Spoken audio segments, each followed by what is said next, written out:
I'm going to invite you all to start with me a little breathing meditation, just to center ourselves into this moment, which is mostly for me, but hopefully for you as well.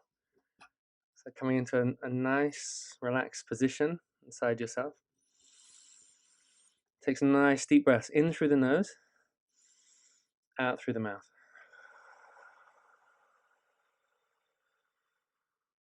So these first breaths are cleaning breaths, so like really drawing in with quite a power on the in-breath, and relaxing, letting go on the out-breath.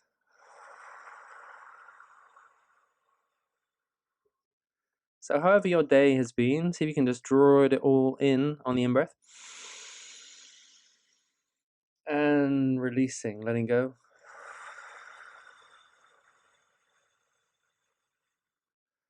This time drawing in a breath which is appreciating all the things of our day, whether we like them or dislike them. So breathing in with appreciation and gratitude for all things that have occurred today, even if we may not understand the why. So breathing in through the nose, through the mouth.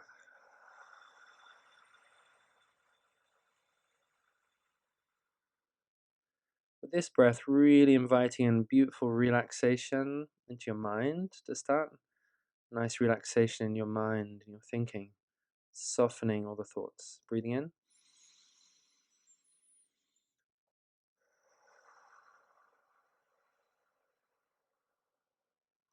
Becoming aware of your belly and your chest on the breath. Relaxing our emotions, our emotional body.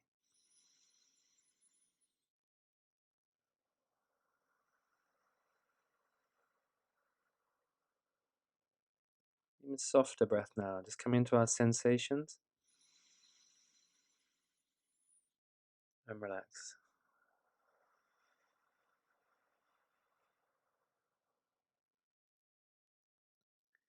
Now even more subtle breathing, so soft, deep breathing in through the nose, out through the mouth. Start to tune into the quality of our energy. It's very soft, expansive in-breath. And relaxing.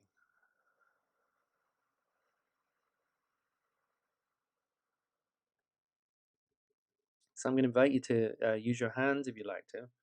So you can actually breathe in with the hands like this. Breathing out, opening the space.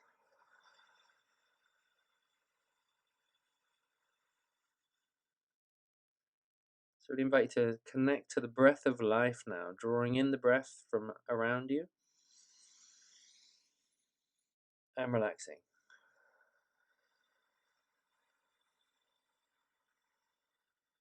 So 3 more deep breaths, then I'll introduce this evening.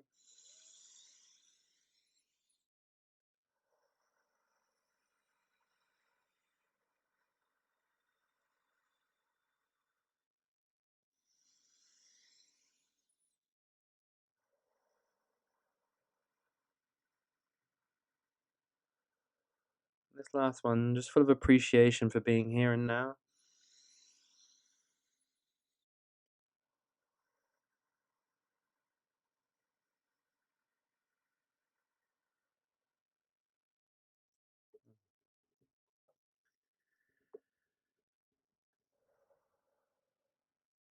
So during this evening or day, wherever you are in the world, just really invite you to keep mindful or heartful of your breath.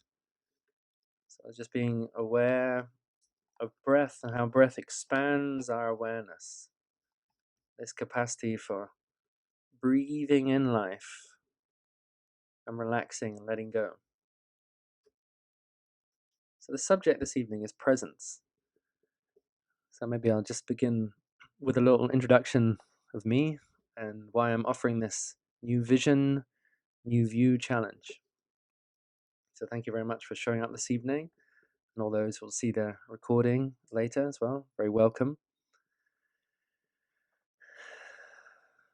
So often in the new year, we get busy with an idea of setting up some kind of resolution, some resolve to make a change, make a difference. And sometimes this is just a transformation of habits, which will make a difference in our lives. or bringing forth new projects, visions, possibilities. This will also make a difference. What I'm inviting here in these next 5 evenings is a quantum shift in the very nature of how you see yourself, others, the world, reality. It's a paradigm shift, we call this. This is why I'm calling it new vision, new view. Our perception, the way we see the world, influences how we behave in the world. The way we see the world influences what we expect to happen in the world, what we expect of others and situations and circumstances and conditions. So our seeing is fundamental to our experience of reality. And during the next 5 evenings, I'm really going to invite you to make a deep, profound inquiry into the way that you see yourself, your relationships, your world, your work, your existence. And I like this phrase, to explore the possibility, to entertain the possibility that just perhaps we are seeing ourselves, others, in reality from limited, blinkered vision.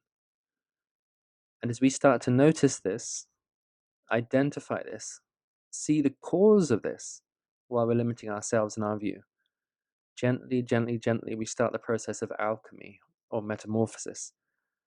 And our view transforms and expands and opens and enriches.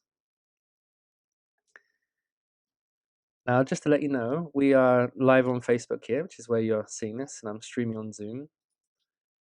If for any reason the internet goes off here, I'm also recording this live on a video camera. So I will persist in transmitting to you the teaching on presence this evening. So if I disappear for any reason, just please hang in there. Hopefully we'll come back. And if for any reason it goes off completely, then we'll have the video, which I'll post later. But there's hope for streaming and flow and openness and ease of connection so that we can stay together here. If at any point you want to comment or share or just say how you're feeling, I can also tune in onto Facebook and see your comments there.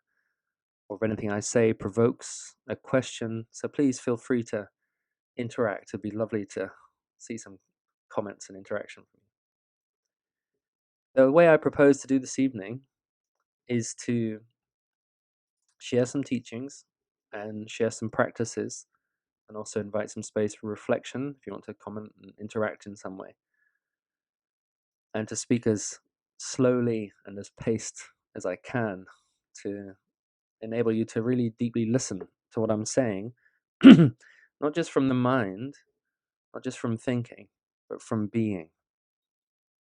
So maybe we can begin with this as an inquiry starting place. So just close your eyes. Nice breath in through the nose, out through the mouth again. And just inquiring, where am I listening from? Right here, right now. Where am I listening from?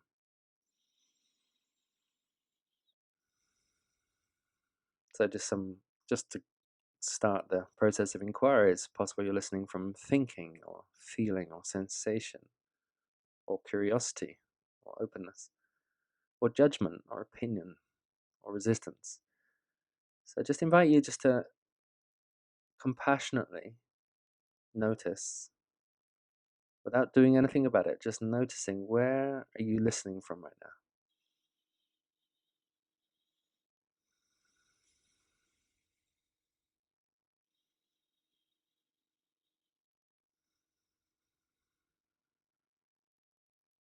Okay.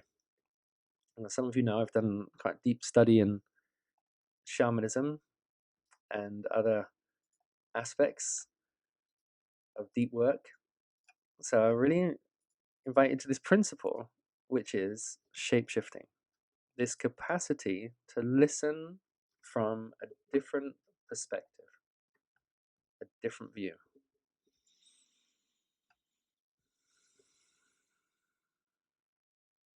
Okay, so let's drop our attention down into our bellies, okay?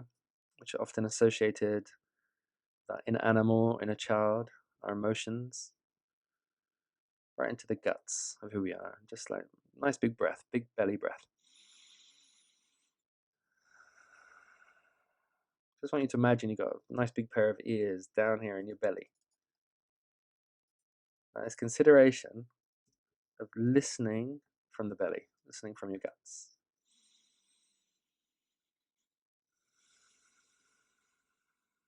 So as you breathe in deeper, you become more aware of sensation and emotion. So inviting an instinctual response. It's often associated with our needs.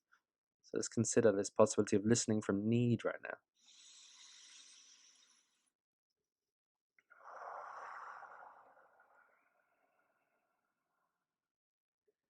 So what would it mean for you from a place of need? Just this consideration.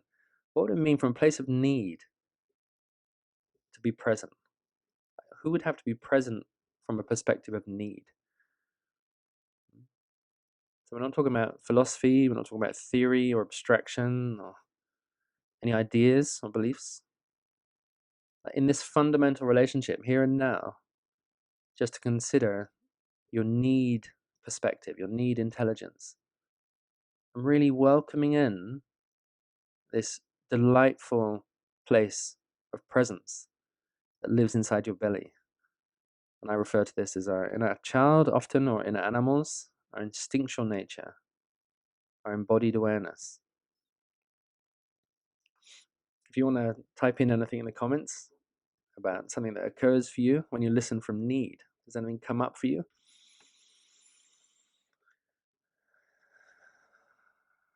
So let's consider relationship. What do we need to be present in relationship? What do we need to be present in relationship?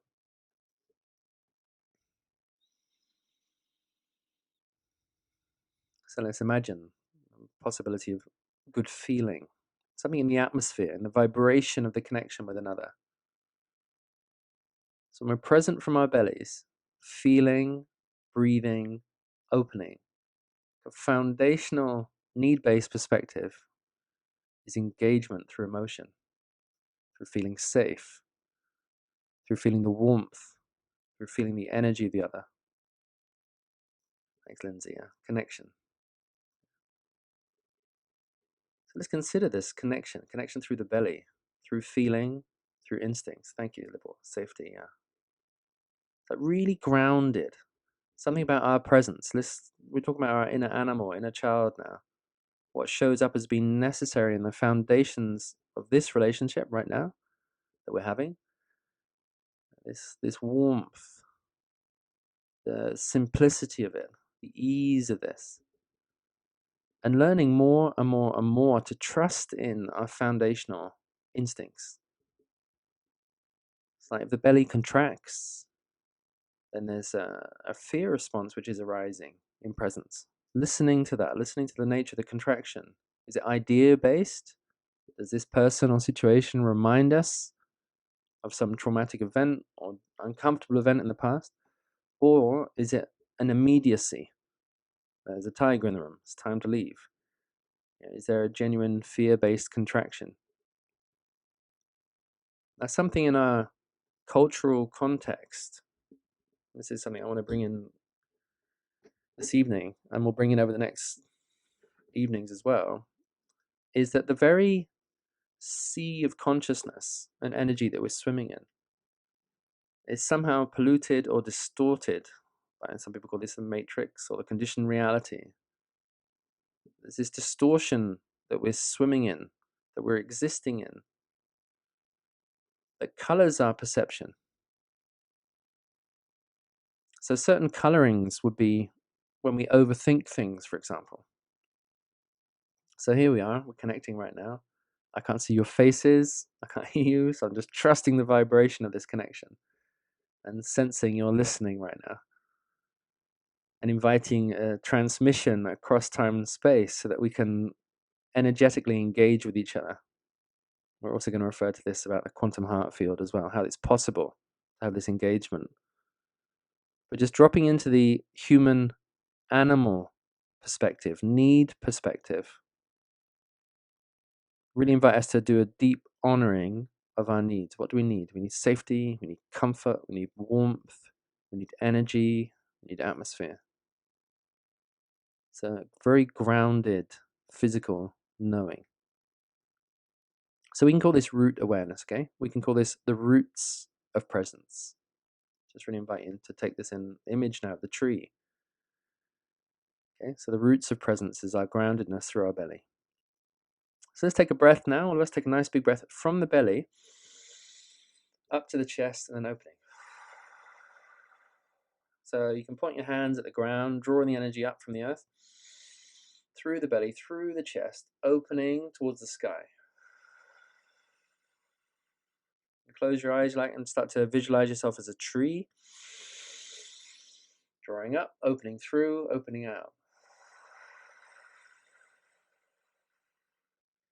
As you're drawing the energy up, you're not leaving the energy of the roots. You can feel your roots lovely. They're woven into the luscious mud, grounded, earthed, solid, strong. And from this strength, you're breathing up through the spine, the trunk, and to the branches.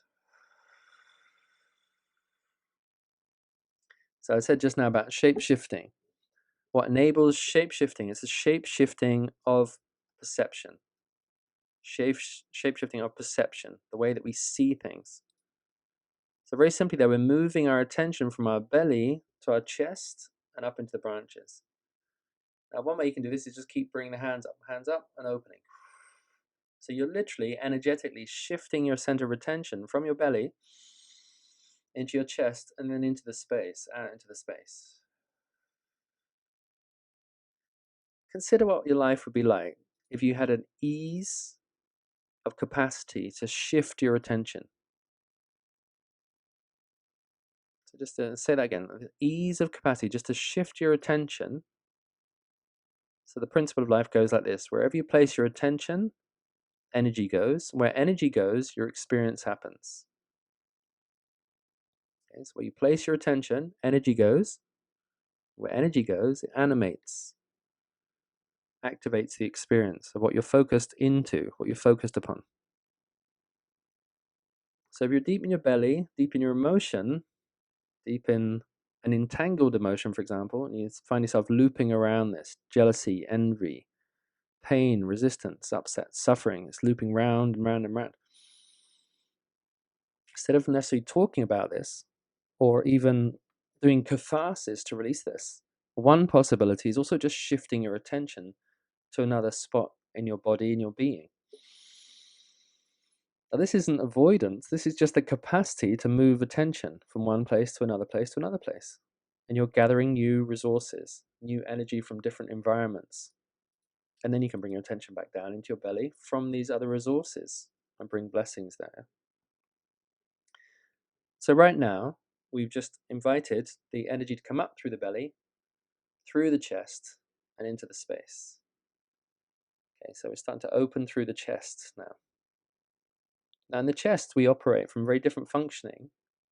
And this different functioning is often referred to as intuition or inner tuition, inner guidance. So just closing the eyes and just, maybe you want to just place your hands on your heart. And bringing attention to the center of your chest, breathing from the belly up into the heart. Opening your lungs, relaxing. The first invitation is to notice, just to gently notice what is moving in the chest.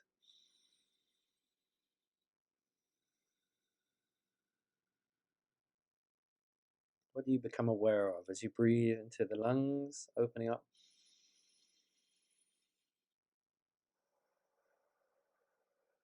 Just reminding you, just wriggle your toes for a minute so you're not giving up your roots, still feeling your ground on the earth, breathing up from the ground into the chest. Relaxing here.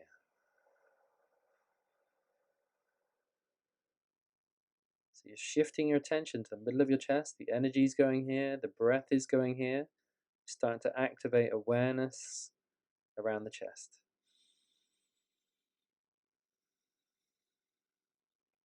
So just inviting another simple practice, something we can do, just gentle tapping. So the fingers a bit like this, just tapping around the chest.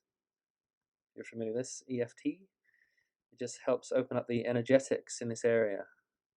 At a physical level, we also just start to feel the sensation, which brings more curiosity and attention to this area. So nice and wide around the lungs, both directions.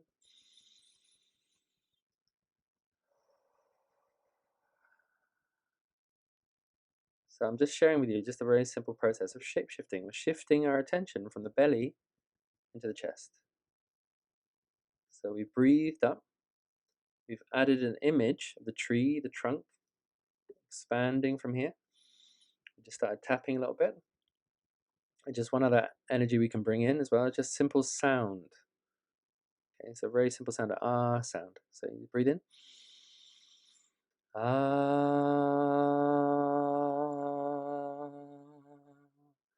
Just in contrast, I'll just show you from the belly. If I breathe into my belly, ah, it's a different quality of sound. Breathing up into the chest, ah,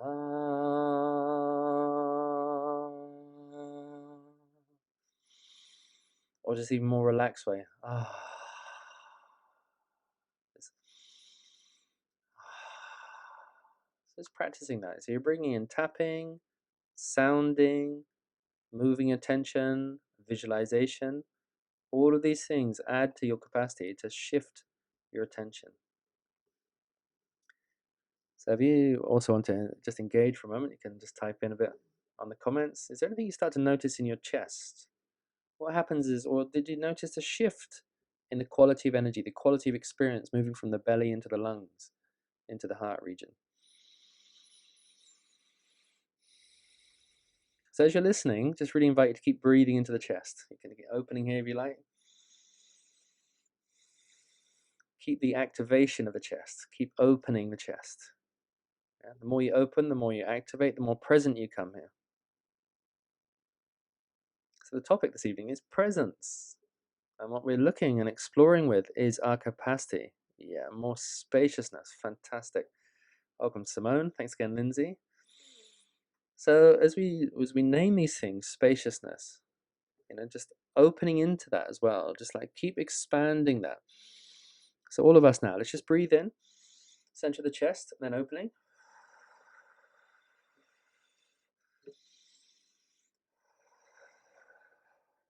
So let's consider as we're breathing in, we're gathering spaciousness. So the fingertips are like drawing in from the stars.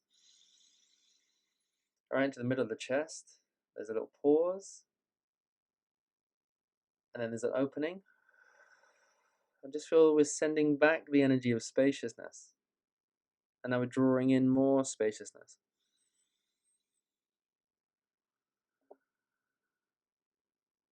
So it's endless. There's no limits here. Just keep breathing into the spaciousness. Open the lungs to meet it. And release and open.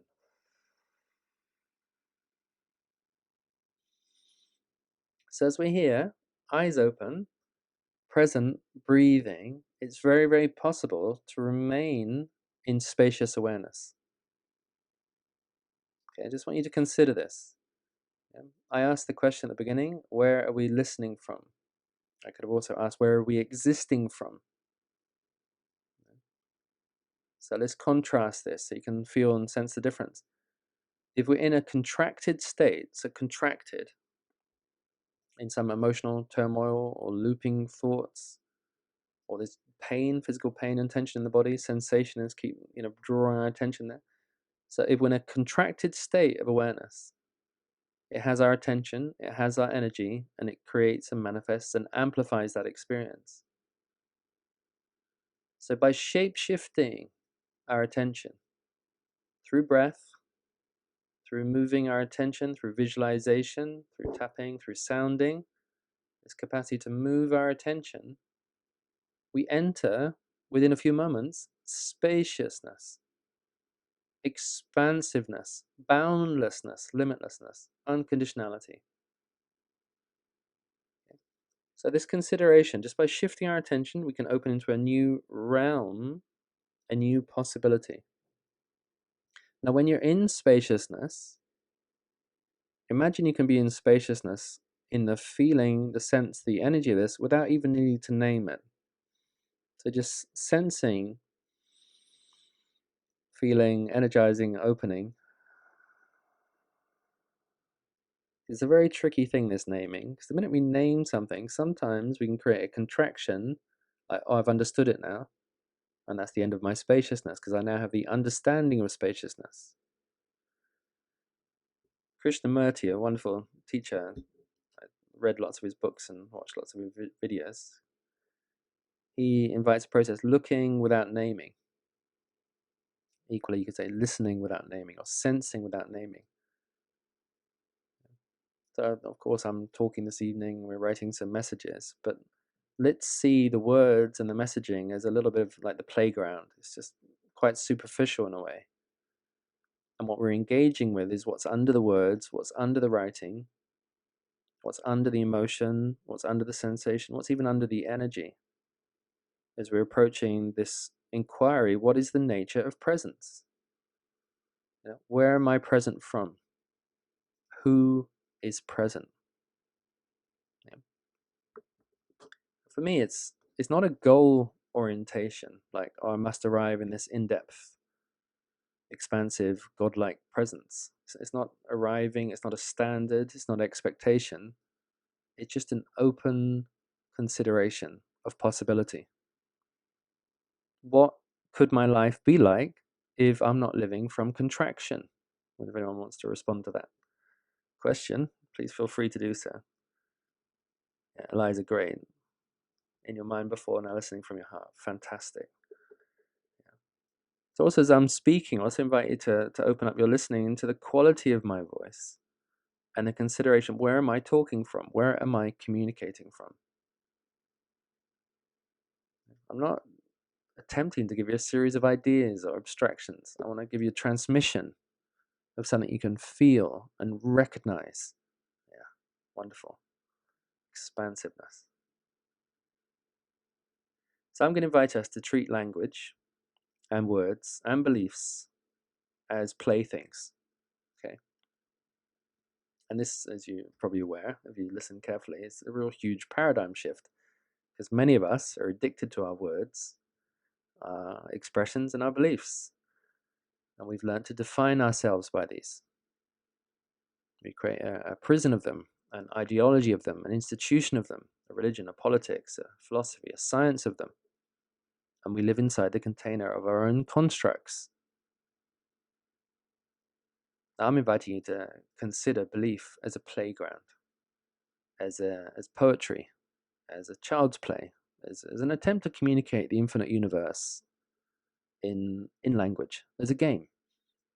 So not to get so attached or addicted or fixed on the externalized form in language or words, but to be this open, inquiring, innocent expansiveness, to consider again and again and again what is underneath this, or what is within this, or what is present in all of this.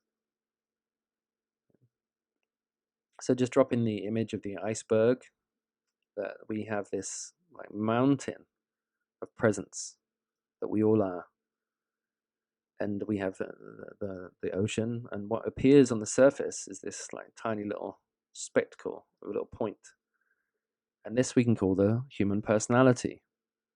This is the physical appearance of us.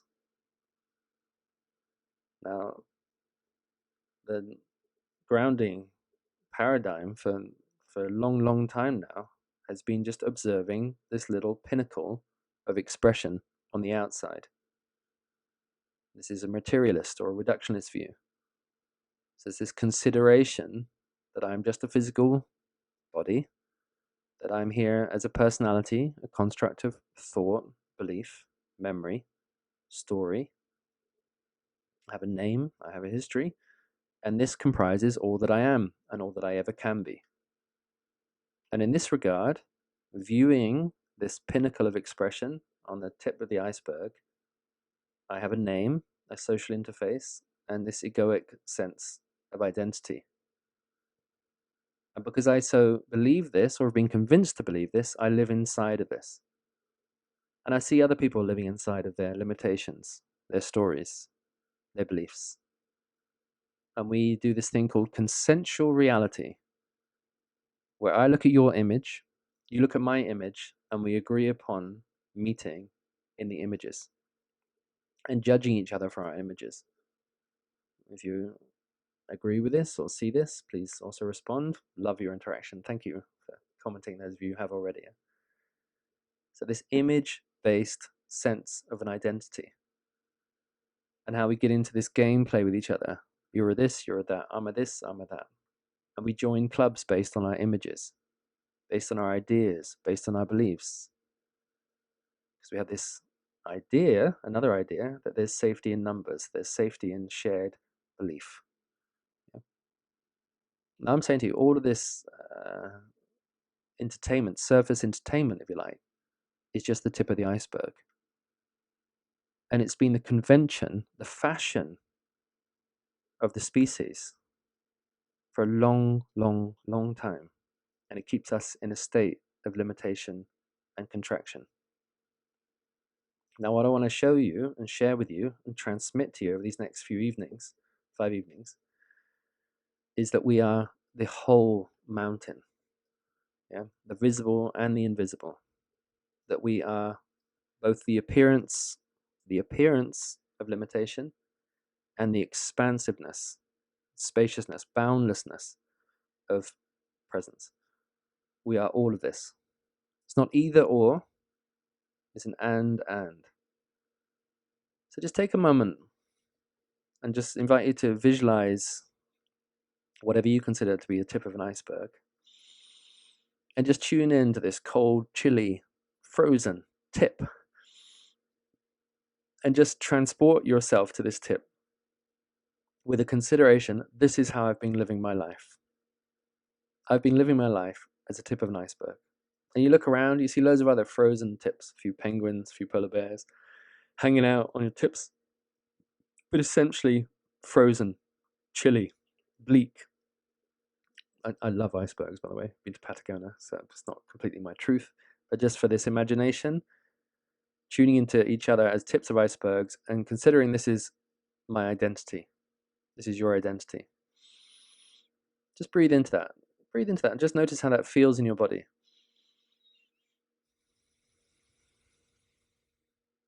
Just notice the kinds of relationships you can have if I genuinely believe that I am only a tip of an iceberg, and so are you. That I am only the definition of my story. I'm only the images that I create about myself and you. And this is we can call it the currency of communication between us. And this pretty much is the culture, society, it's tradition. It's what we consider ourselves to be a lot of the time. So just noticing this, noticing, okay? I just want you to take a big breath and just shake it out for a minute, get your body loosen up. Shake it out, soften the body. Soften your body. All right. And now, just invite us all with the power to breathe underwater, to breathe as a mountain. All right, just want you to consider now just this sensation of being in the tip and sliding all the way down to the roots of the mountain embedded on the base of the ocean floor. Just all the way down, feel it. Deep, deep, deep ocean. And just feel yourself bringing your awareness from the top all the way to the bottom, feeling that expandedness coming down. So nice big in-breath.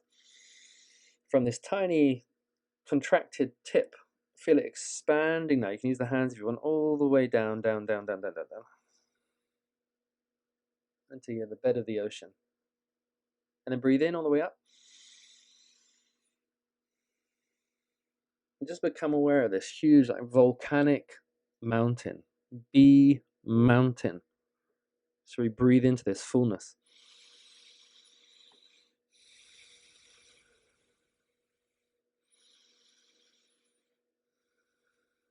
And just recognizing the obviousness that on the bed of the ocean, the mountains are all connected to the same ground. The foundational ground of our being is interconnected. Like we're all rooted as mountains into the foundational ground of existence. Just feeling that.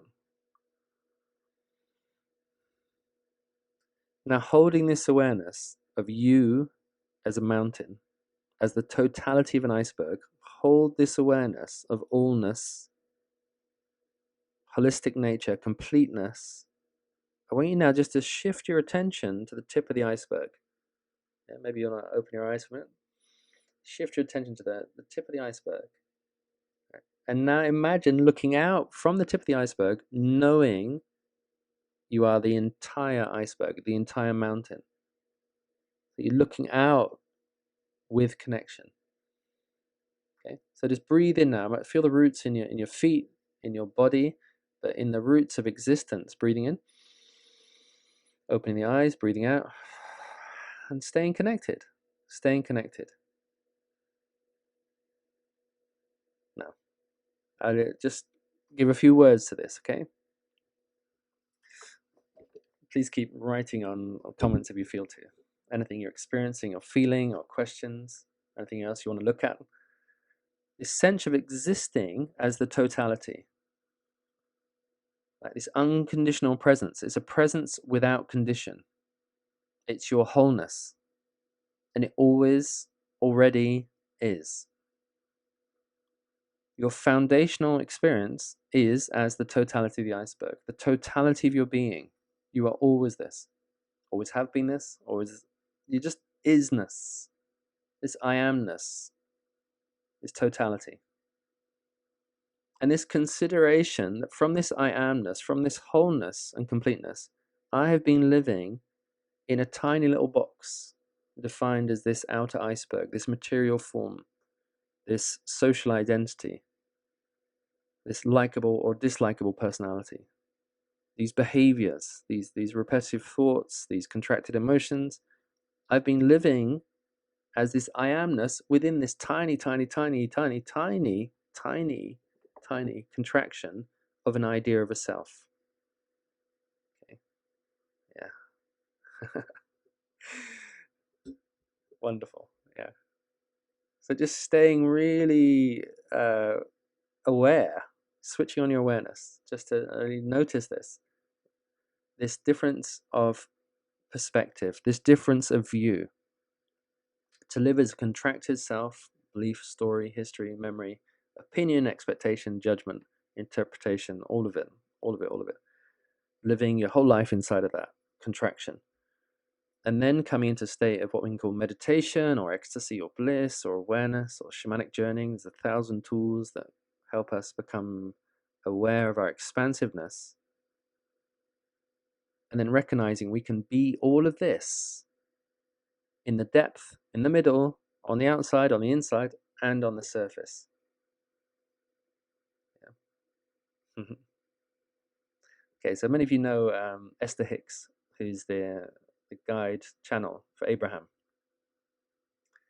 And one of the expressions that comes through her, through Abraham, is that we are leading edge creators. Leading edge. That we are the expansion of source energy. Right, so when you consider this, imagine that source energy is expanding outwards, and what is on the outside is the expansion of what's already on the inside. So you right now, where you're sitting, where you're looking, where you're listening from, the leading edge creator, the extension of source energy. So source energy never left you, is you, right here, right now. One of the reasons we don't feel this, because we're busy living in the interpretation that I'm not this. So let's ask a question. How do you discover your true self when you let go of all your identities? Yeah, great. We're getting into this, Jackie. Yeah. So this expansiveness, just noting that. If I am source energy expanding out and I have this appearance of Guy right now, yeah, but what's coming through and from and with me is source energy, source consciousness, source presence. Like the quantum field is not over there, it's not outside, it's not some other place, it's right here, right now, interconnected with all things. And this is what I'm inviting you into in this listening, is to be an open consideration for what you consider self to be. Yeah? And the word we're using this evening is presence. Like, who is showing up in presence? So is my story showing up in presence? How does that look? Yeah, that looks like a reaction. My story shows up as an opinion. My story shows up as a decision. Like, I'm right, you're wrong. This is true, that's untrue. It's contrasting, it's duality. It's friction. It's combat. It's competition. So showing up as a story is showing up as an agenda, as a power position. And if we self-define as the story, and the beliefs that wrap around the story, and the habits that wrap around the beliefs, and the behaviors that come from those habits, and we could live a whole life inside of this. And lots of people do, inside the limitation and construction and definition of this story-based self. And what I'm inviting us into is this consideration, well, hang on a minute, maybe that's just a fragment, an aspect, the outermost face of this wonderful beingness that is the entire mountain, the entire iceberg. Is in fact all of the creation is moving in and through and from me, here and now. So being present as life instead of being present as story. Just want to take a moment just to breathe into that. Breathe into this. Hear these words: being present as life and being present as story. And just breathing into the consideration of both of these.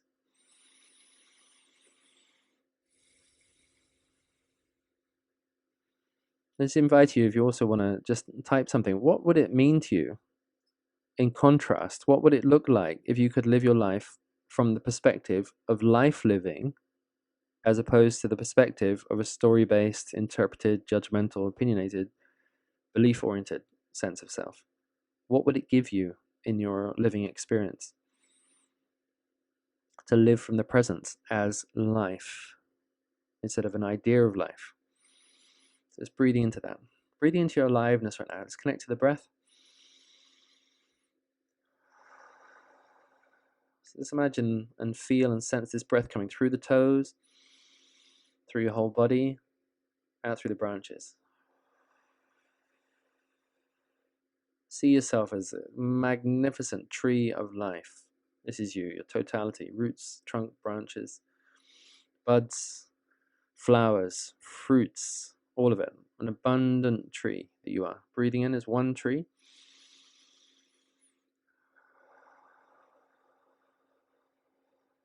Closing the eyes. Consider that we're in a forest right now. Everyone is listening to these words right now. We're a forest of trees connected to Mother Earth, here and now, together.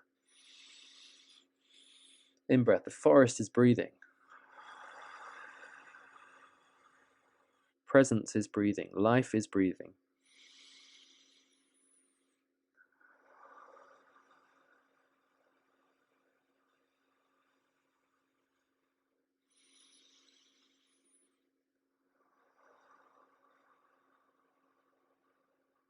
Mm-hmm. Okay, so I'm going to open my eyes now and have a little look around. Got any questions here? So Jackie's asking, how do I discover your true self when you let go of all your identities? Lindsay mentions more presence. Jackie again, from perspective of life, living, I don't judge, I just am, yeah, and observe, yeah. Yeah, so this is a huge shift. What we were talking about at the beginning of this conversation is where we place our attention, energy goes. Where energy goes, experience happens. Now, if my attention is based and embedded in contraction, limitation, then I've already anticipated my energy is going to move into a contracted state. So we call this a self-fulfilling prophecy. So you've got a friend or a colleague or a situation you're moving into, and you've prejudged it. You've anticipated it and expected it, expecting the possible outcomes.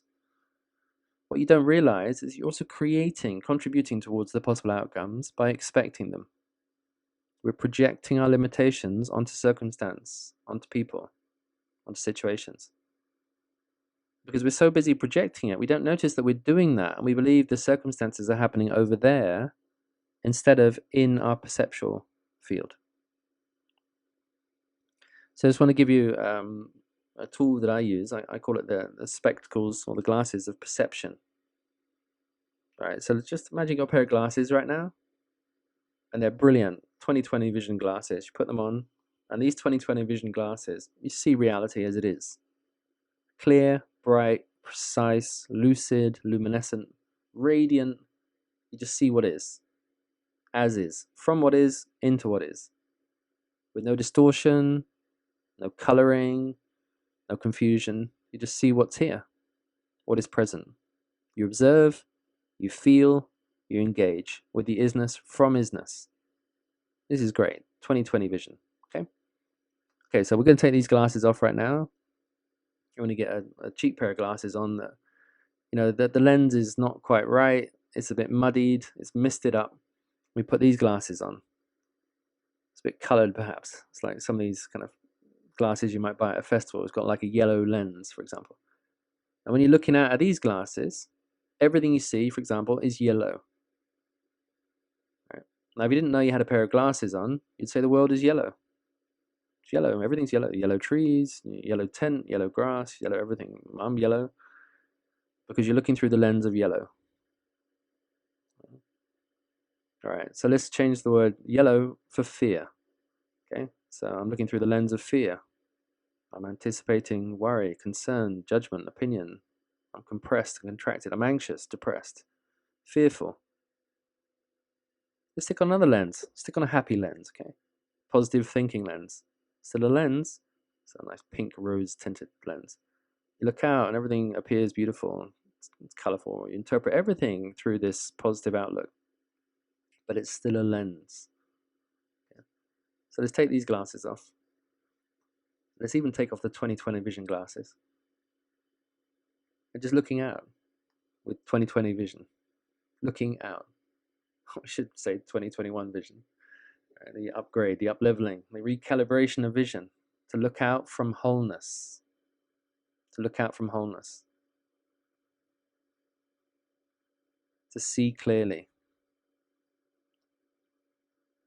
So I want you to consider, and if you've got a pen and paper, you can also do this. You could write, you could draw a picture of glasses, nice big pair of glasses. And you could write a few words on the lens.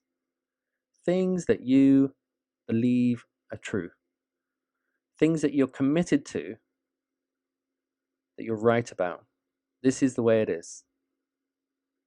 You don't have to share this. You can if you want. It's for your private observation, entertainment, inquiry. Now, what are you committed to saying the world is like this? So I want you to do that for a moment. I'm just going to pop out for a second.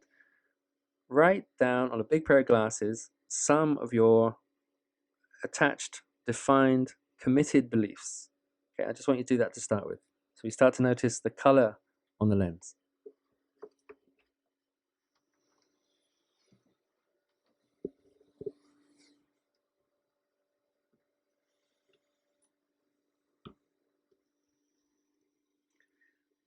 Okay, so I hope you're pleasantly curious about the things you've just written on this lens of these big pair of glasses that you just put on.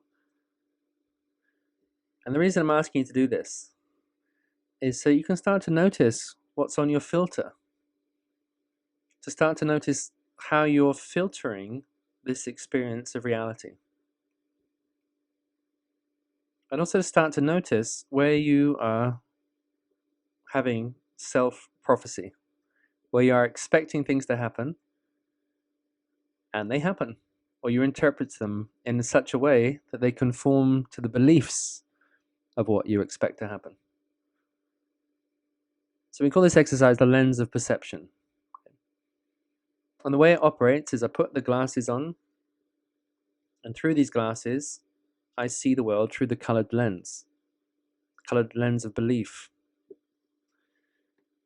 And this belief becomes a projection. And this projection becomes an expectation. And I begin to interpret reality according to this expectation. And so we wonder why we end up in the same situations again and again and again, same kinds of relationships, same kind of work environment, same kind of problematic life. And without the awareness, we blame the circumstance, we blame the other, we blame the environment. And what I'm inviting us into now, over these next 5 evenings, and this work, this profound transformational work, is a responsibility for being the perceiver, the seer of your existence. So the invitation here is to give up the projection game, to give up the superimposition onto others. And the first place to begin this process of detaching from this is to notice what is on the lens in the first place. So the first stage is to draw a pair of glasses, to notice what's on the beliefs, and then start to see how these beliefs operate in your experience. If anyone wants to comment about this, what I'm sharing, what I'm seeing, or what you're realizing, please do so. I'm curious always to see how you're receiving this.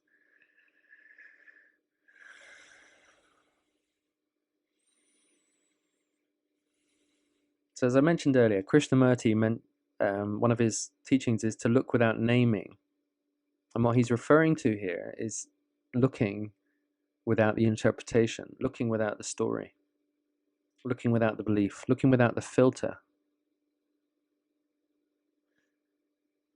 Now, my consideration is that we are limitless beings, that we originate from pure presence, and that we are pure presence here and now.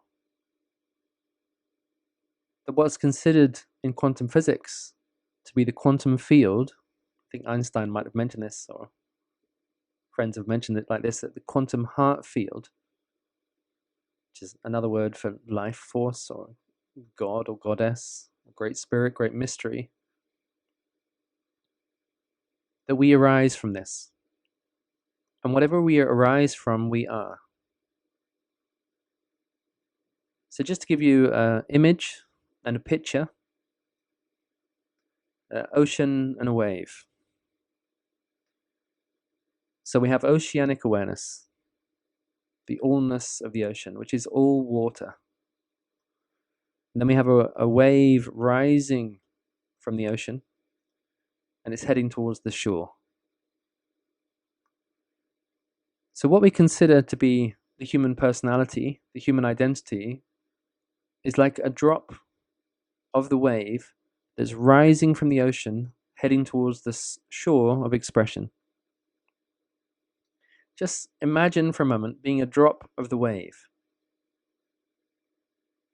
looking out from the ocean, looking up to the sky, or looking towards the shore. From that perspective, from that vantage point, the drop considers itself separate or limited. I'm just a drop of water. Who am I?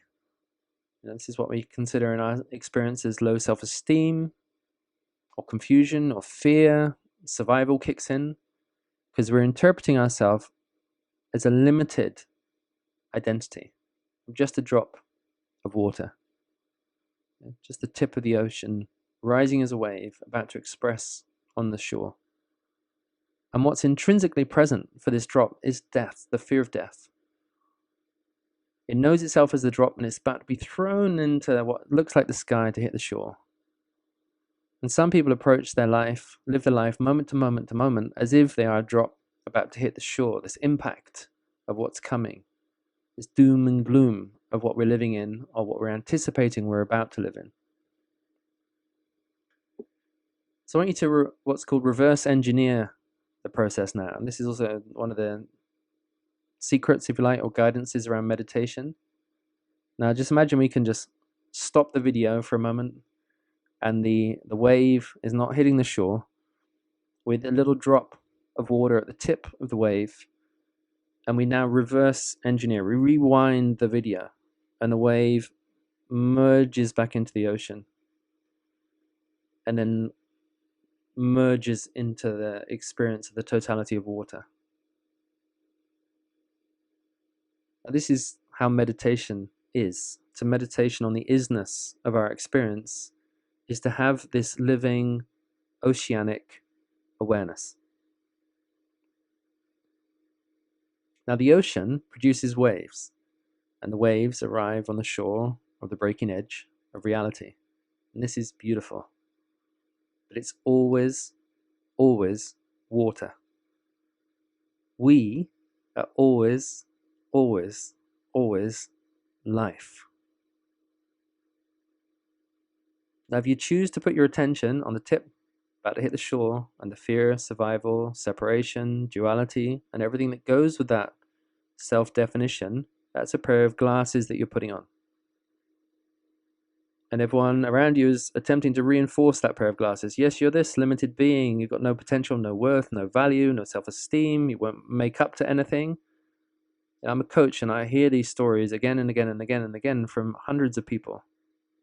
This conversation is like it's embedded in the human psyche, this belief system of separation. It's so ingrained into us. And inside of this sense of separation is deep-rooted feeling in us, or this idea of in us, that we are unworthy or not deserving of life. Please feel free to type if you relate to this.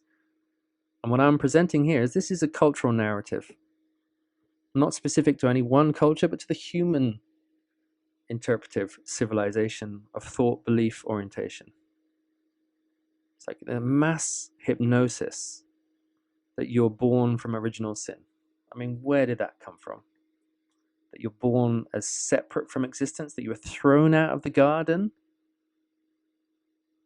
Now, this is the beginnings of patriarchal religion, where you're thrown out of the body into the mind of sky.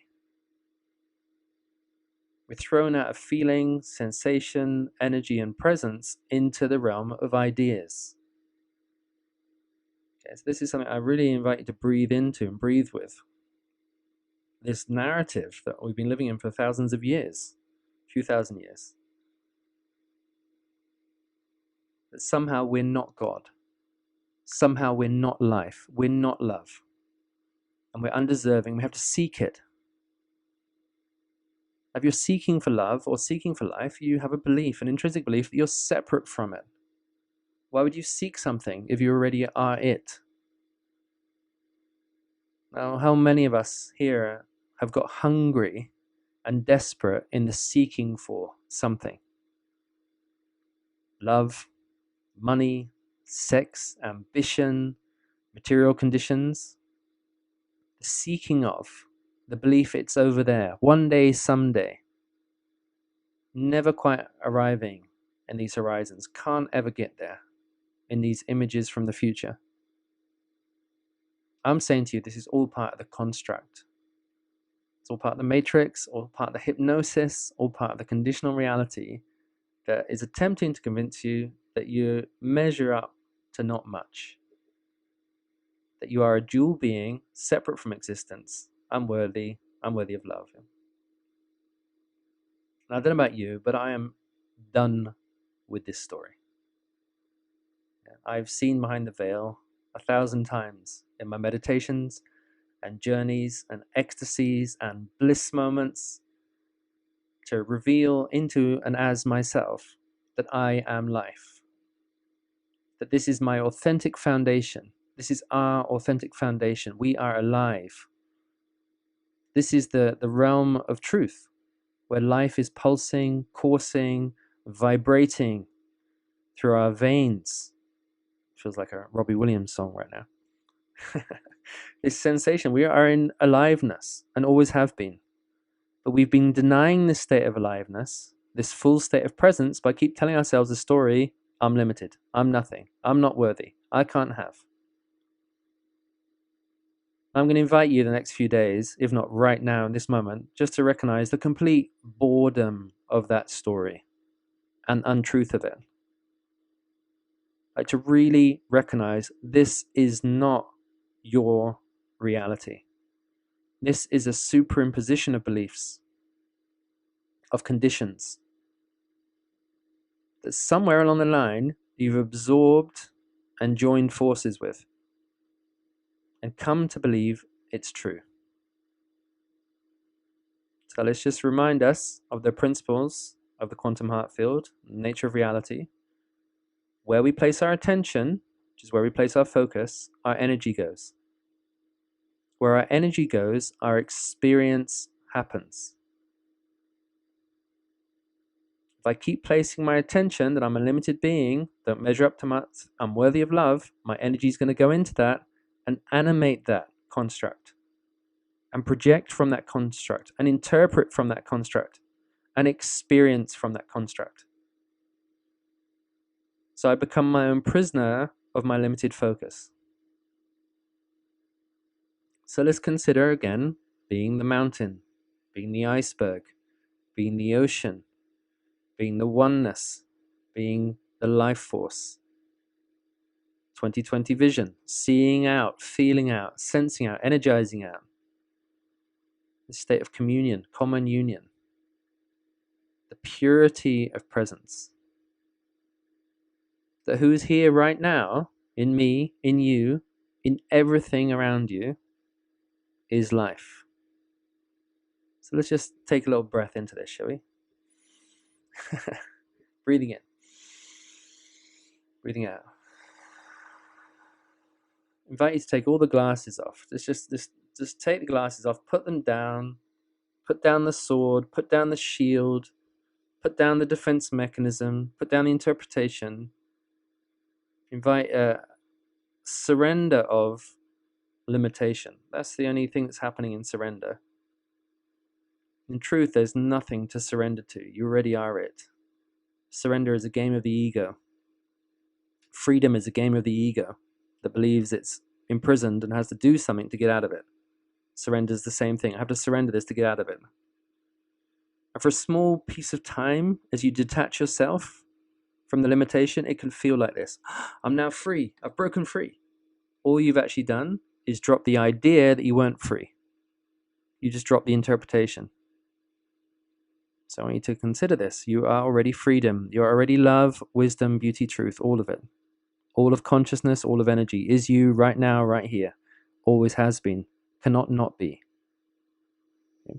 So this is the radical shift. It's only radical from the ego's perspective. It's the most obvious way of being from the heart, from the innocence, from the purity that we always are. So hopefully, my wish for you is that when you're hearing this as recognition and in resonance and in knowing. So we're going to take our claws off the attachment. Just have a little practice of that. I've got my claws into my belief systems. Yeah, rigid, clawed into it. And we're just going to take our hands off. Just feel what that's like. Contraction, closed fists. Open palms. So let's do that with breath. Close fist, tighten your breath, hold your breath. That's what it's like to live inside limitation, interpretation, colored glasses. And then opening. Just do it one more time. Closing. Contracting. Contract your whole body. Feel the tension in your whole body. Teeth, buttocks, feet, everything. Tensing, tensing, tensing. And release. If you want to, you can do that for a while. If you want to, you can play the game of freedom. It's quite a fun game. The image of the tiger chasing the tail. It's like the tiger's chasing his own tail. I want to get free, I want to get free, I want to get free. And then bites the tail. Realizes it always was the tiger. And the chase was unnecessary. And you are already it. But that's why we call this awakening. That's why it's called awakening. You're waking up from this separation, this interpretation, this duality and idea of self. It's awakening to what you already are, what you truly are, what you've always been. Yeah. I often quote this poem by Rumi. I'm a hidden treasure and I love to be known. Like, I am a hidden treasure. We are the hidden treasure. The hidden treasure is life. We are the gift of life. And life loves to be known, to be expressed, to be lived, to be shared. It loves to be known, to realized. Self-realization. So it loves this. But recognizing that the treasure, for many of us, has been buried. Buried under thought forms, interpretations, judgments, projections, positions, agendas, power plays. Yeah. As you start to pull these things away, which means you're taking your attention off them.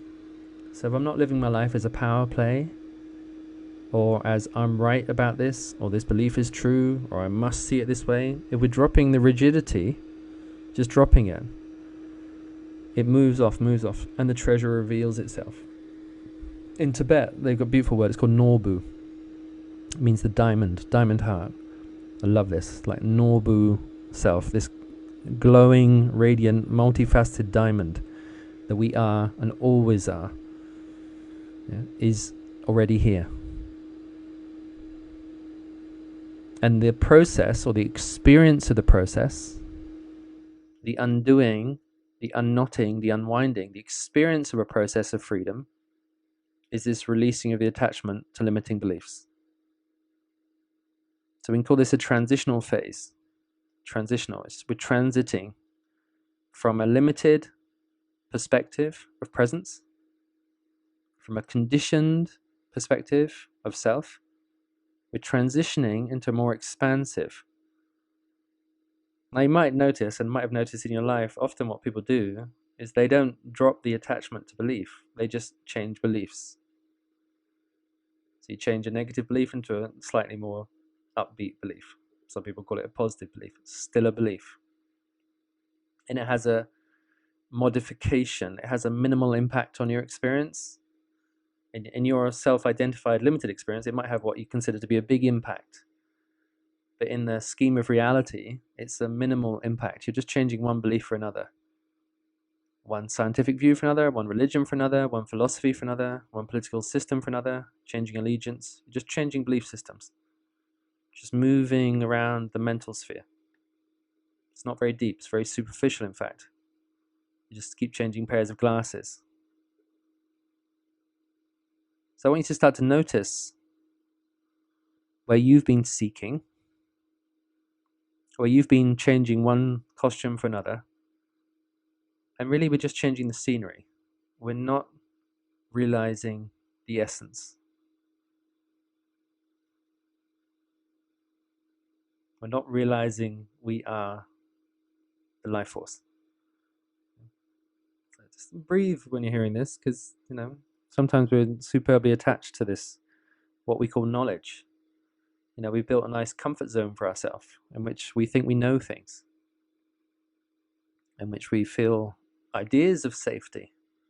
This illusion or interpretation that by knowing something I will feel safe, or by having knowledge I will have power. I mean, where did that come in? Wisdom is power. Knowledge is just belief wrapped up in story and limitation. And the wisdom of life, the unlimited consciousness of being present as life, as love, as truth, as joy. This is power, and it's not power as an object, as a status, as an identity. It's the power of life, because life is intrinsically powerful, as are we. So this process, and it feels like a process at first, is we're uncontracting ourselves. More politely, we're unfucking ourselves. We're releasing the attachment, the choices of limitation, the projections and interpretations. So you get this momentarily feeling as you start to open out of one contracted space into a deeper space. But then the deeper space becomes more and more familiar.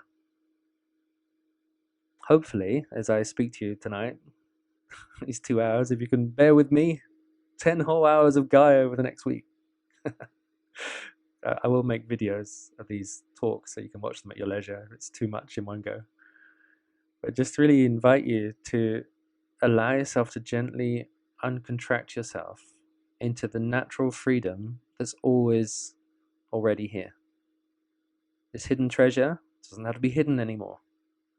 The update of Rumi's poem is, I am a revealed treasure, shining bright, for the life to see and enjoy. It's no longer hidden. It's no longer unconscious. It's no longer buried, because I've taken off all the glasses. And I allow myself to look out the eye of the heart, the eye of oneness, to see from the perspective of the quantum heart field. I'm curious how you're hearing this. I'm going to breathe for a few moments. Hopefully, I'm breathing all the time. Just invite you to, if you want to just write a few comments. I see there's 10 people live now. I'm very, very curious. How are you hearing this? Do you have any questions? Do you have anything you want to share? Any reflections?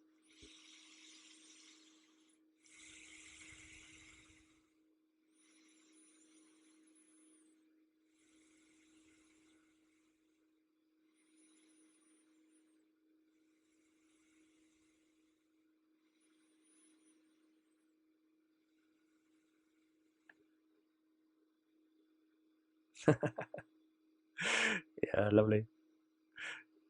Thanks, Miriam, for asking that question. Now, yeah, many of you know that I am a dance teacher, dance facilitator. Here's the issue of providing dance here on Facebook. If they hear music from me, from my computer, their algorithms jump on them very quickly these days, and they'll take this video down. The only way we could do this with dancing is if we are all on the private Zoom call, because then that's a private space, like a private party, and there are no algorithms there. So unfortunately, because we're streaming onto Facebook, then we can't play any recognizable music. So I'm going to invite us, Miriam, and others to just enjoy the inner dance for this evening. Okay. The inner dance. I've got, just to let you know, I've got membership sites and lots of dance journeys as courses, and several hour-long trance dance journeys. So if you're interested in those, just connect to me, and I can put you in the right direction to find those. Yeah. Anything else? What are you feeling? What is it like to hear this? Is this recognizable? Do you get this? Is this how you live? Are you caught up in your own beliefs, your own limitations, stories? Where do you get pulled in? Where do you get distracted? Where do you get confused or stuck?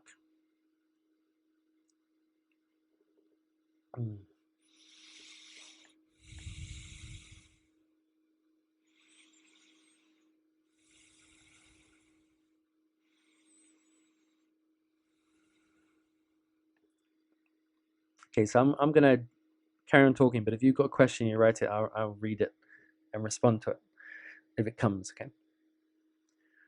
So this teacher I studied with some years ago called John DeRuta, Canadian man.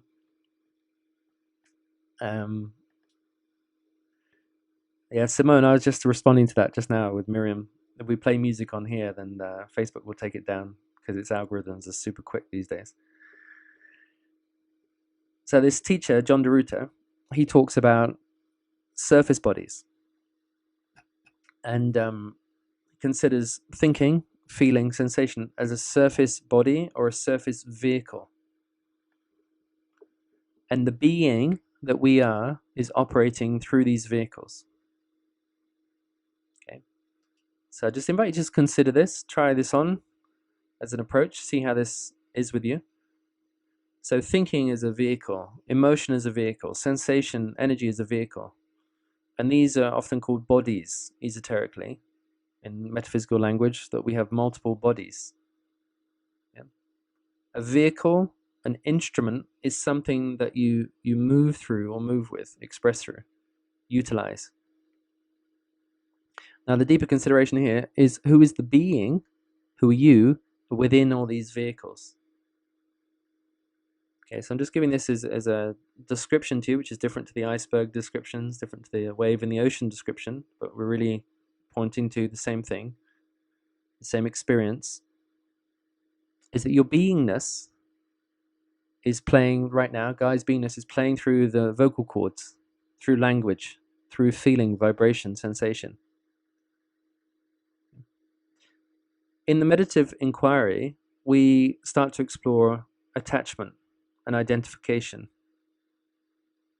So let's imagine that my being is moving through my belly, and in my belly is a contraction based on an interpretation of fear, or someone doesn't like me, or this place is unsafe.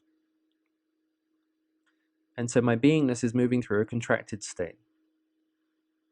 Now, the more I identify as the contraction, the less I identify as my beingness. And I start to say things like, I'm afraid, I am the fear. It's because of them, it's because of this. My identification with the vehicle brings my energy, attention, and experience there. Yeah. Eliza, I have to give up all my belief and expectations. It's a good question. I'm going to address that in a moment. So just play along with this image of the vehicles and the instruments for a moment. So my being plays through a contracted state. I've got a choice here. Do I enter into the contraction and say, this is me? Or do I notice, observe, love, and continue to move in a loving, compassionate embrace together with the contraction? So right now, I've got a bit of a stiff shoulder. So I'm embracing, loving. I'm not interpreting Guy is just a stiff shoulder right now. Or Guy is a contracted thought process, or Guy is an emotional contraction. The process of identification with the vehicles is where we get lost in this construct of an ego. We construct an ego out of the identification. Instead of, with peripheral vision, open-heartedness, open presence, observing without contracting into it. So this is a whole meditative way. Yeah? This is how it would look if it was a meditation. I invite you to try this either now or afterwards. So closing the eyes.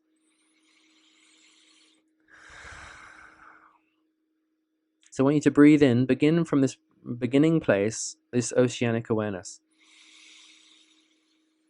Breathe as water.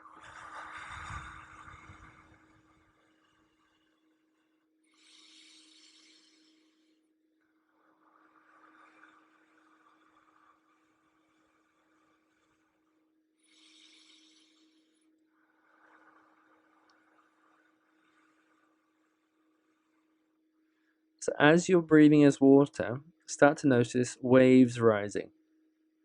So these are the expression of the vehicles.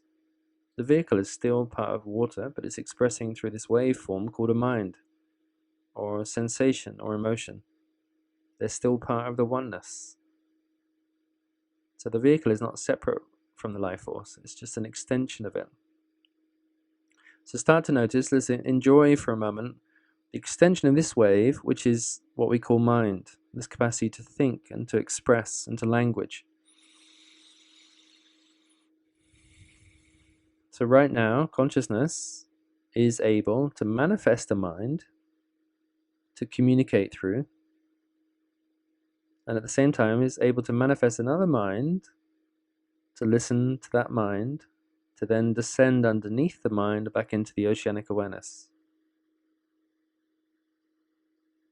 So on the outside, we've got the wave of communication meeting the wave of listening, which is what's happening right now. I'm talking, you're listening. They're meeting. So we're hearing, we're receiving the transmission and digesting this.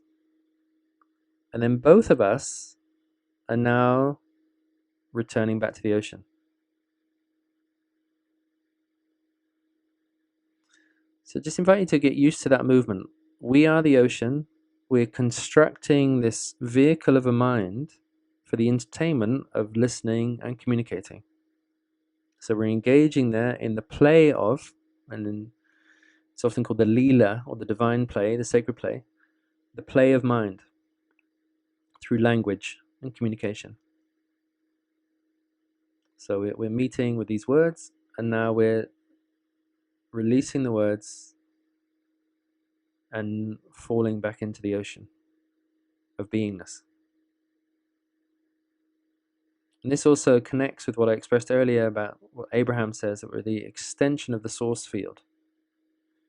The source field we are extends through this appearance of a mind, utilizes all the functionality of this creation of the mind, engages, expresses, listens, receives, and then drops back into beingness and the pure presence of the oceanic self. So let's go through another wave now. So this wave that's been created is emotional wave. So nice big breath into your belly. Consciousness and energy in all of its wonder and magic creates an emotional body to experience through. Now we have an emotional body we can experience through. We can experience a whole range of emotionality. So this beautiful vehicle that connects us through feelings, emotions, sensations, energies, weaving through the stomach, the emotional body, the heart, the refinement of the emotional body into feeling. Just notice this beauty that's been constructed inside the human being, this vehicle of experience. Breathing through, we emit emotion to emotion, but we don't identify that this is all that we are. We then merge back into presence, back into the oneness. And then from the oneness, we both create the emotional body, come through the emotional body, we connect. Enjoy the play of that connection, just for the fun of it. And then we drop back into the oceanic awareness. So in this way, I'm going to invite us to utilize the vehicles, the instruments, as tools we can play through. That's what we're doing right now. Consciousness and energy is playing the game of human experience through language and listening, interpretation and digestion. But the one who's really experiencing all of this is the oneness.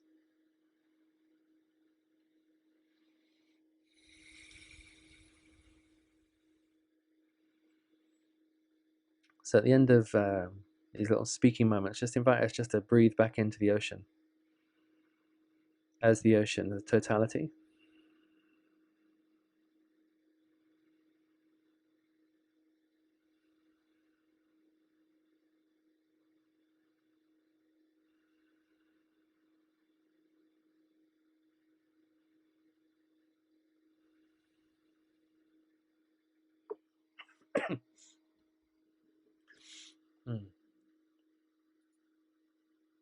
Yeah, let me just read some of this.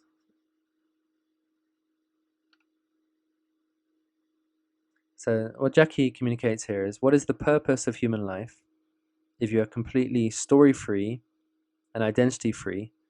How do we express our unique true self once we release all of our beliefs? And how do you discover who you are truly? Great question, thank you. And this is similar also to Eliza's question, do I have to give up all my belief and expectation? All right. I am still Guy. I still think, I still feel, I still sense, I still have story and imagination and all of the capacities of a human being, as I hope and I'm sure and certain you do as well.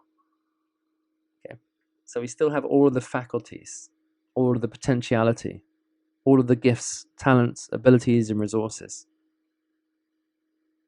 But what we've recognized is that our being is who we really are.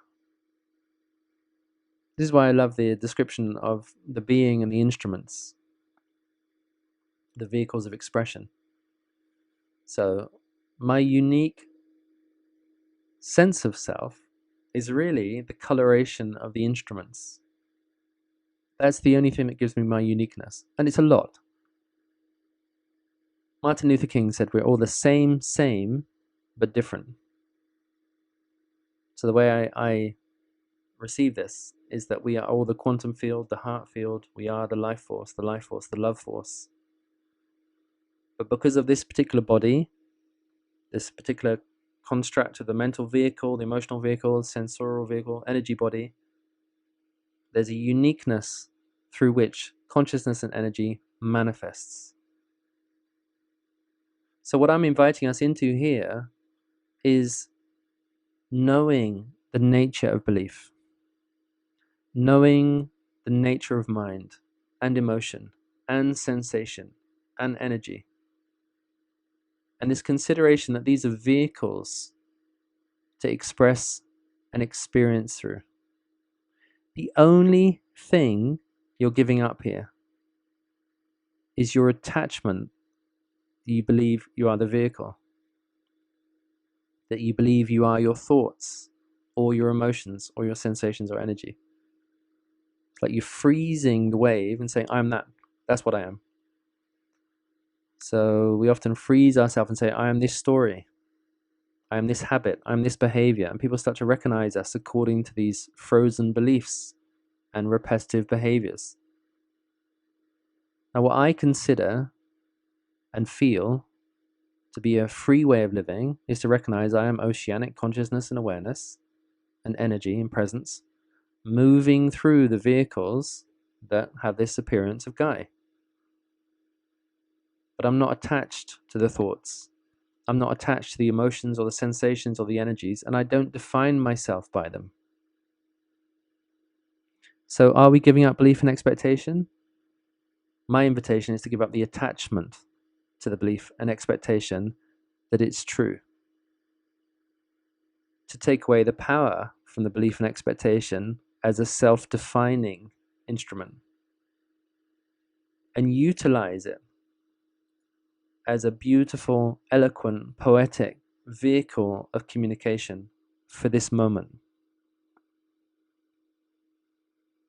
So there's nothing fixed in stone. This is a quantum universe, a vibrational universe. You know, over these coming years, we're going to start to realize and reinterpret reality and drop this idea that there's even a material universe. To really come into this sensation that we are pulsing, we are energy, we are vibration, and we are presence. So, what is the purpose of human life?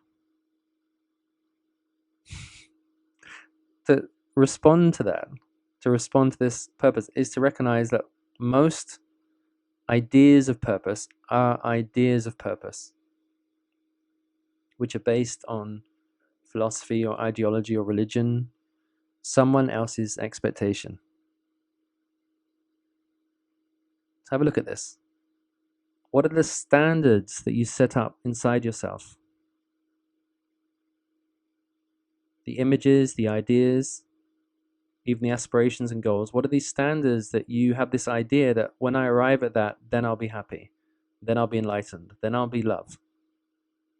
So you set up this game of expectation. I have to do this and this and this to arrive here and here and here.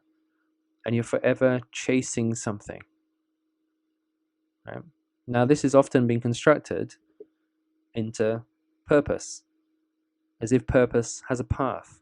Krishnamurti, again, I mentioned earlier, he said truth is a pathless land.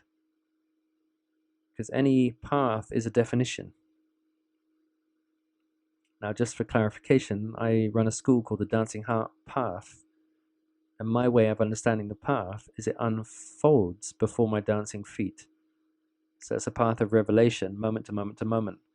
It's not a path of mind, which is set in stone, which is already navigated, which is determined. It's an unfolding, revealing path, moment to moment to moment. I'm in presence with the great mystery, responding from intuition. So coming back to purpose, there's a teacher of mine, Rolando Toro, creator of Be Danza. He says the purpose of life is in the living. To be alive, to be awake, to be aware, to be in passion, to be experiential, to be alive. The purpose of life is to live. Is that enough? Is that not enough? To live as life, as consciousness, as energy, as all the capacities of potential and expression?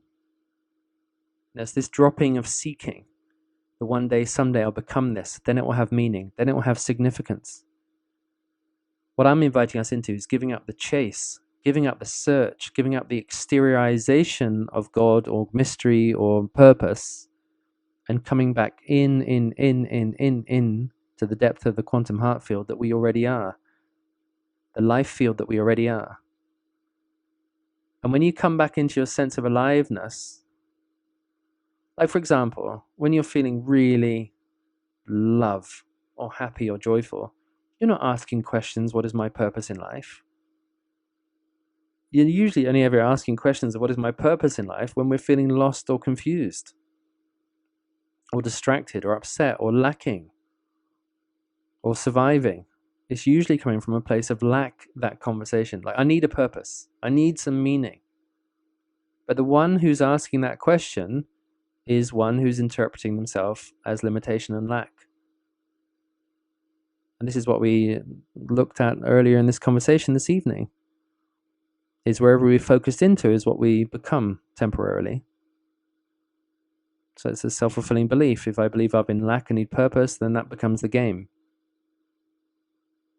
But for me, the invitation of oceanic awareness is to be the oceanic awareness. My personal experience has been this awakening from chasing, searching, hoping to arrive, into becoming more and more grounded in presence, more and more here and now, more and more alive in this moment. And what happens from this moment is inspiration happens, vision happens, energy happens, direction happens. Like the path for me is the golden path that unfolds before my feet. And I listen carefully with all of me. Yeah, with all the vehicles that I have, with all the presence I have, with all the energy and awareness that I have, I listen very carefully to these little nuances of openings, these impulses. Yeah, very subtle impulses that rise from the deep. I listen and feel and sense, and I've learned to follow. I allow myself to follow. Because when these energies and impulses start to move from deep within the oceanic awareness, they're absolutely connected with the whole ocean. There's no longer this wave seeking purpose on the outside, separate, alone, frustrated. I'm being the ocean, and I'm listening to the pulse, the movements, the ripples, the undercurrents. And I'm allowing this to guide and express and move through all the vehicles of humanity. So I want to say something a bit different now, okay? So let's just, if you want to just have a little shake around, nice big breath, just reset yourself.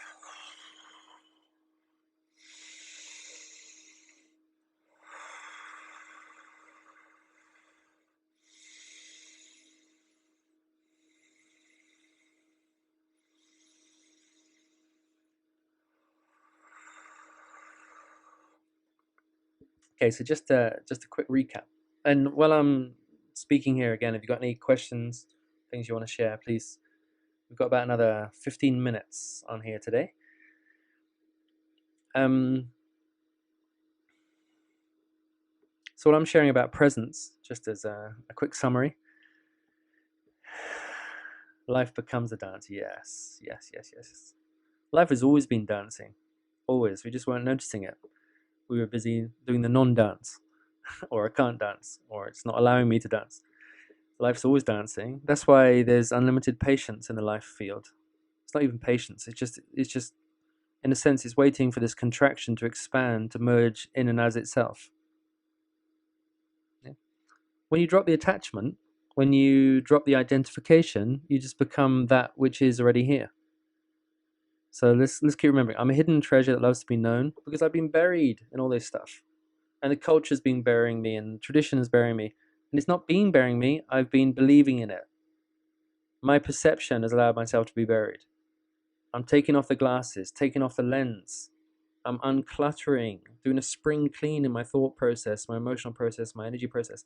I'm opening up again. And I'm becoming source energy and presence. And allowing this to express from this moment. because it desires to. Hidden treasure loves to be known. Life loves to be lived. That's what this is communicating to us. Life loves to be expressed. Love loves to love. It's obvious. It's the innocence of a child. Loves to play, loves to laugh and cry and explore and experiment and be curious and spontaneous. It's all very, very natural. But we've slowed down this natural process by becoming attached to ideas that are not this, that are different to this, that there's effort involved, or you should do this to get that. We should suffer a bit to feel some joy. And, all these ideas that we construct about ourselves, which become that which buries the treasure that's already here. So I use this word again, norbu, it's the Tibetan word for awakening the precious jewel that we are, the precious treasure, and just learning and allowing ourselves to give more and more attention to this. Yeah, it's always dancing. We're just joining with the dance. Nataraja is the cosmic dancer that's already us, already here, always. What I wanted to say in this last period of time this evening is about the goddess, about the feminine, about the return to the sacred feminine. Not just as an idea, not just as a concept, because that would be another construct. We'd make another religion about the goddess instead of actually understanding the inner dynamics and recognition and realization of what happens when the god-goddess energy merges, Shiva Shakti, and how this radically alters our perception of reality. So the story goes, right, God in the sky with the beard, disembodied, is the abstract masculine. It's the distant, absent father. It's the father of the sky, out of reach. Perhaps is listening to prayers, perhaps with good faith might respond to something. But there's me, the begging slave on the earth, the sinner who's not God, who's not love, and who prays to this abstract force up in the sky, the absent father, hoping the father will bring us home. So this is a very brief synopsis of religion and spirituality in the context of most Western psychology, actually, that we feel we are broken. Most people lead as a problem. Hello, here's my problematic self. I'm suffering with this, this, and this. Not here's my original blessing, realized presence.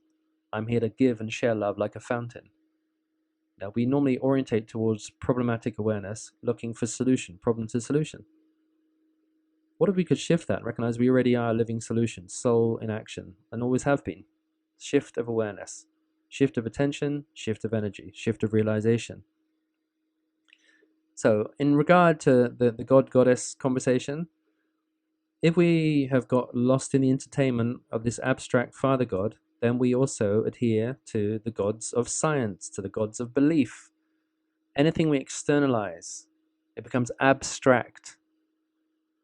So we give our power to something which is outside of us. We let the doctors lead us, the politicians lead us, in this mass compliance right now upon the earth, giving our authority to everybody outside of us, instead of reclaiming, remembering, knowing our intrinsic authority as a life being, as a life presence, as life power.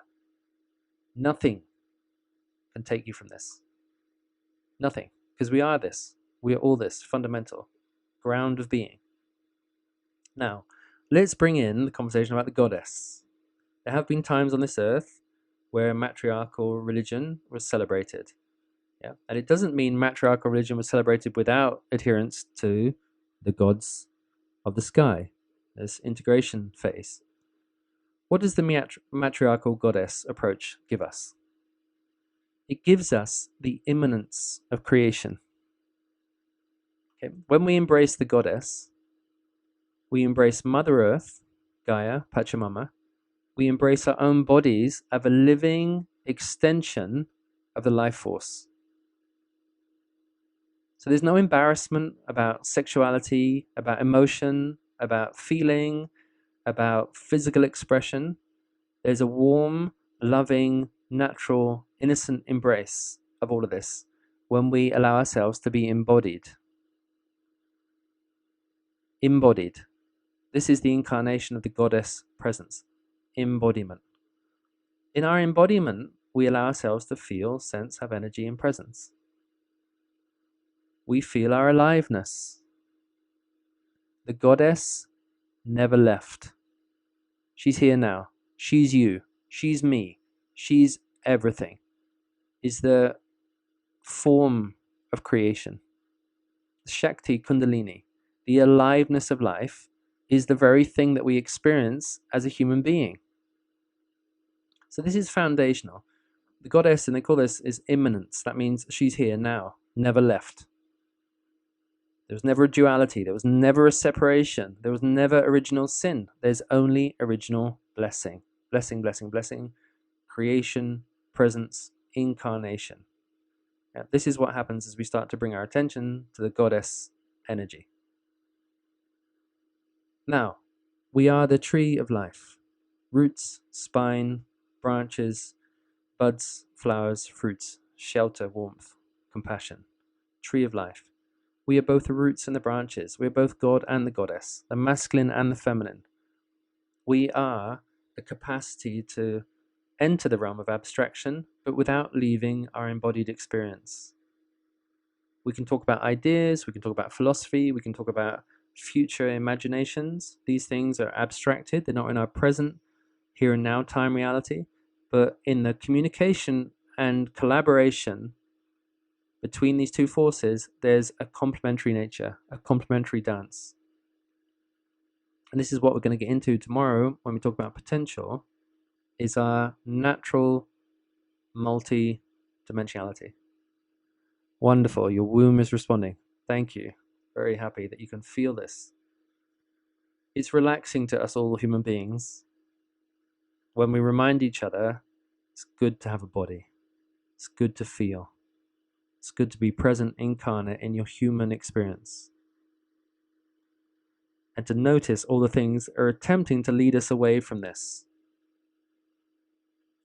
There's something that we can explore. I often look at this in dance workshops, the emotional range of different cultures. Some cultures, it's fine to be angry and upset and expressive. In other cultures, it's not fine and it's embarrassing and we have to be shy and withhold. So there's a denial of our emotional nature. The capacity of embracing the goddess energy is opening up the full range of our emotional nature. So learning how to be in emotions without limits, without conditions, without judgments. Because when emotion, energy in motion, emotion, naturally moves and expresses through us, it's done. It completes itself in the moment of expression. When we repress and deny and withhold and ignore and, shift up into thinking to avoid or go into fancy realm to detach from emotional expression, it exaggerates and builds and becomes this toxic force in the denial and the repression, in the ignorance, ignoring of it. When the goddess is allowed to be, when emotion is allowed to be, when we learn this language, this currency of the life force, which is here to express. Hidden treasure loves to be known. Loves to be known. Purpose, I'm indicating here, is about being fully alive, fully present. If thinking is what's present with me, then my being is going to come through my thinking as pure inspiration. It's what I'm doing tonight. It's what I'm doing right now. If emotion is the vehicle of expression of this moment on the dance floor, in lovemaking, in painting a picture, and writing a poem, let your emotion dance through you. But don't identify as it. That's the trap. The trap is the identification. Oh my God, I'm now having a happy feeling, happy emotion. We're contracting the goddess experience.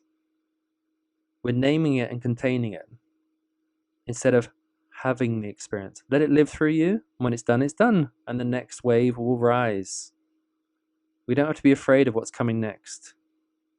It's going to rise. It will rise. It will rise. Let it come. Let life come. Now this work, if you like, and we can call it work because it's work for the ego to uncontract itself, is to reclaim the natural child that we are, the magical child, who feels, who knows, who's playful, who's spontaneous, who's agile and adaptive, flexible and fluid. Yeah? As you start to let go the rigidity of beliefs and all the abstract ideas that we've got addicted to and compulsively obsessed in, as we take the claws off them and open the palms of the hands, symbolically, opening the mind, opening the heart, opening the emotions, opening everything to the realm of experience, life flows through us and from us.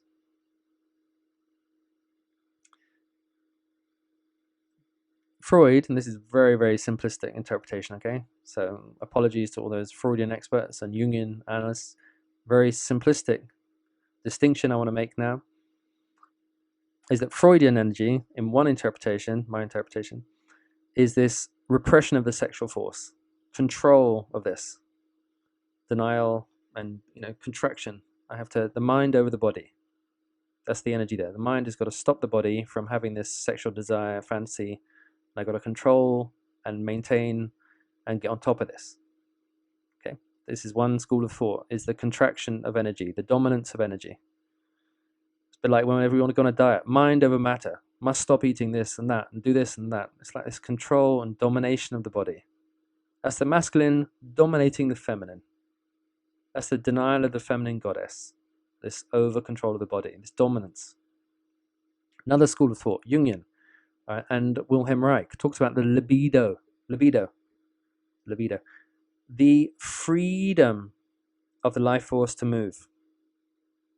Recognizing the libido is not dangerous, it's intrinsically wise and intelligent and knows exactly how to express and unwind and move when we allow it to. The only issue is trying to contain it and deny it is what causes the deviation. When life is allowed to move, it moves with consciousness and energy, with the purest of intelligences. This is why I love dance so much. It gives the movement, the freedom, the opening in the body. The body feels what the mind thinks, what the energy senses. Yeah, so it's allowing yourself to be fully engaged. So there's these two schools of thoughts, mind over matter, or the goddess is awake and alive in me, in connection and harmony with the masculine, and they're dancing together. Now we're going to go into this more tomorrow as we start to look at potential. Just want to have a quick look down here. No, emotion is bad. Well, I'm not quite sure what you mean by that, Miriam. Let's have a look. Does Buddhism deny the goddess? I don't want to get into, does it do this, does it do that? My experience is the only thing that I can navigate with as where I have knowingness from. So in my knowingness, not referencing Buddhism or any other school of thought or interpretation, although I just did with Freud and Jung and Wilhelm Reich, in my experience, freedom of the life energy as presence is perfectly intelligent and wise. And when I allow my life to live and express and move, there's an inherent intelligence here that doesn't need a controlling dominance of a mind or superego to instruct or dominate or tell me how to be or what to do. I live, and this may sound strange, primarily without any beliefs. I don't use belief to guide me. If I use belief, it's as an instrument of expression for a moment. I utilize it as a vehicle, then let it go. I do not let belief define me or tell me who I am or live inside of the box of beliefs. I live as life, living through me, from me, as me, with me. And this is a huge shift, and I haven't always been this way. It's been a whole process of realization, awakening, transformational practice, releasing, but primarily the undoing of identifying myself as a limited, suffering, struggling, dual identity. It's not even reinterpreting, it's realizing. In the dropping of that, I've realized more and more of my natural nature. And it has an inherent intelligence to it. I just make this distinction between ethics and morality. For me, ethics, and this is my distinction, ethics are a living, knowing recognition of truth in movement. So it's ethical behavior, which arises by itself, ethical behavior. And morality is an outside-in approach where there's a dominance of a belief system which is telling me what to do, how to behave, by some other exterior measurement. It's a control mechanism. It's more of mind over body. So for me, there's a natural heart ethics of benevolence, of goodness, of kindness, of beingness, of connection, of empathy, of compassion. These are not ideas, these are not thoughts, these are not instructions or behaviors. They're natural responses as we live from the heart. This is how the heart functions in connection compassion, empathy, beauty, which is very different to a moral behavior, which is attempting to do that, to be good, to look good, to be this, that, the other, in some kind of appearance or structure or status, in the hope of receiving some kind of benefit in the afterlife, or according to the guru, the teacher, the ashram, the religion. So it's looking to some exterior force to recognize me. So something I'm encouraging here is that the awakening of the heart, the embrace of our original blessing, grounding into pure presence, and listening and loving and responding from this natural heart ethics. So I'm just aware we've got a few minutes here. I'm just going to just check what people are writing. So, life is living through me. Yeah, fantastic, Lindsay. Yeah. Be life, yes. When you create the life that you desire, you want to be, can you truly create from the place of your true self, or are you just creating another identity? Yeah. So the question I proposed at the beginning of this talk when I wrote about it earlier today was, how do we know what we want in life if we don't know who we are? Okay. So I'm just going to give a couple of minutes to this, then we're going to round up, okay? This is in response to your question, Jackie, or a little response to it. Is that what I've been inviting us to explore this evening is a deepening and an opening and an embrace that we are not the limitation, we are in fact the consciousness and energy that life is, currently manifesting through this particular vehicle called Guy, which has a history, a story, and abilities and talents. But the one that I am is not defined by any of that. It's utilizing all of these vehicles to experience and express through. If I believe that I am a limited identity with limited resources, limited knowledge, and I create from that perspective with those glasses on, colored glasses on, then I'm creating from limitation a modification of that limitation. Yeah, so I just want you to consider that. If you're in a fixed sense of identity, a fixed position with a fixed agenda, from that perspective, you then create something which is a modification of that, or something which is familiar to the identity. Say you change your red shirt for a blue shirt. It's not a huge modification. Yeah, whatever it is, we slightly modify reality. Now, another approach to this, which is one I'm inviting us into, is a quantum approach, which is to recognize yourself as quantum presence, quantum heart field, interconnected with all that is, foundational being, and to listen to the whispers of the universe, which is often referred to as thy will or the Tao, and to live from inspiration, which is not emerging from a limited identity, it's emerging from the allness of the heart presence. And for me, this is the most purposeful experience I can have, is when I'm listening from my resonant hummingbird heart. You might have seen all the hummingbirds around me. Listening from the resonance of this vibration and responding and expressing. I felt called to offer this new vision, new view challenge, and I heard the call and responded, and here we are sharing this. This is how my life is. I hear, I feel, I give a form to it, shape it, and share it. Yeah? And my life, as many of you know, is very full of many projects and things happening, which are all emerge from the inspiration. So what I'm saying to us is, the deeper we connect with ourselves as the life force, the more magnificent become our creations. So I can either have, and it's not said with judgment, we can have shallow creations coming from a limited concept of identity, or we can have profound transformations and expressions that come as we allow the ocean to emerge through the wave, and the goddess remains present in the wave. We remain present in the aliveness of our expressions. So I'm aware that we have spent 2 hours together. Just want to appreciate all of you who've stayed through the whole call as well. Thank you very, very much for being here with me. Invite you to carry on making comments on this video, which will stay in this group.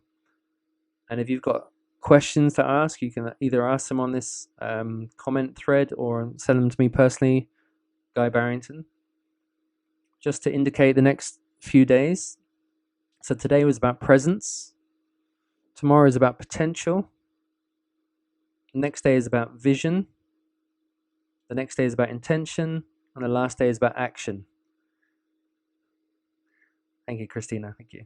So we're going to be really doing a very thorough overview.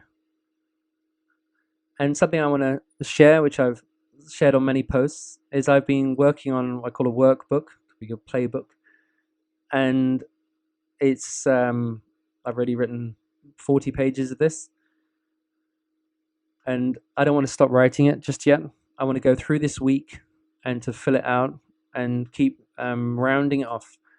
But this workbook is an invitation to integrate, ground, and apply everything that we're going to be exploring over these next 5 days.